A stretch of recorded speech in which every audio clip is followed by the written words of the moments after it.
In the last lecture, we registered a service worker. A quick word about the registration before we dive deeper into the service worker file. The register method here also takes a second argument, which is a JavaScript object. There you can pass a scope property, which takes a string where you can also restrict the scope. So here I could set this to /help/ to make sure the service worker only controls pages in the help folder.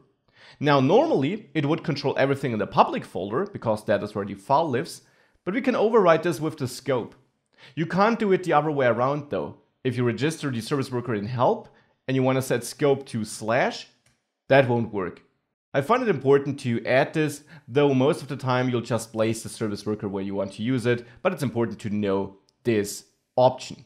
It's also important to understand that service workers and the manifest.json file are not related.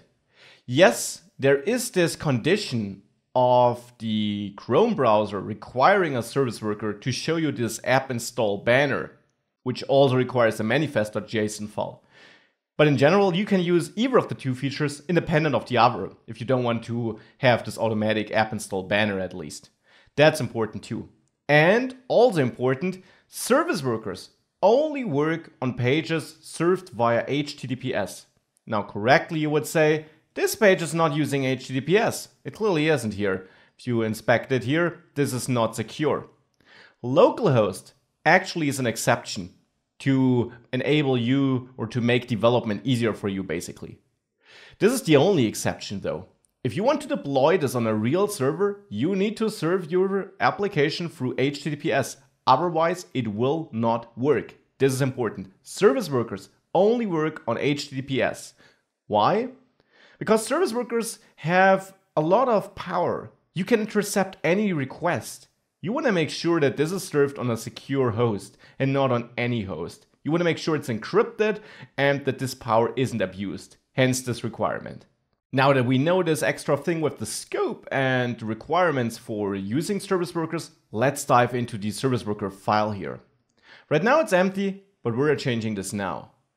As I said in one of the last lectures, service workers are running in the background and are all about handling events. Now therefore, we always attach event listeners to the service worker. We simply react to events. We do this by first of all referring to the service worker with the self keyword. This basically means, well, please give me access to the service worker to this background process. And there we can execute add event listener. You'll see this a lot. This is the same code you know from normal JavaScript. Here, however, you got access to separate or to special events. You don't have access to click or anything like that. To the normal DOM events, you don't have access there because, do you know why? Because you don't have DOM access in the service worker. But you have access to a special set of events, the ones I outlined on a slide earlier. For example, the install event, which will be fired when the browser installs the service worker. There, we execute a function. We'll get an event object. This is passed into the function automatically by the browser. And this object gives us information about this installation event. For now, I simply want to log something to the console. I'll log service worker, and I'll just add this prefix between the squared brackets to make it easier to see which log is coming from the service worker and which is not. And there I'll say installing service worker ...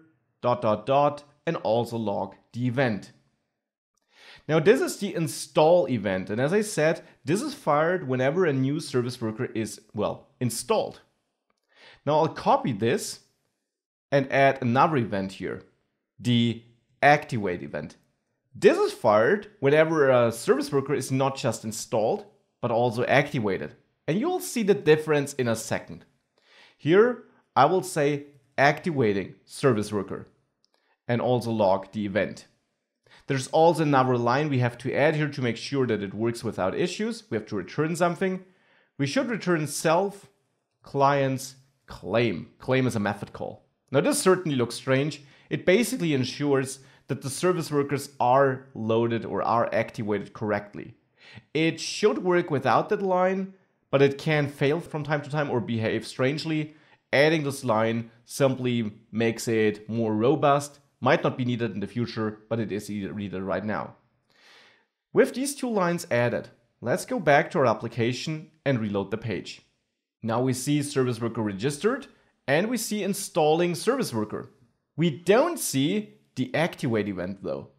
And this is actually the to be expected behavior. And this now is a crucial thing you have to understand. It's so crucial, I'll put it into a new lecture so that everyone sees it, because if you don't understand this, you'll be in a world of pain during developing with service workers.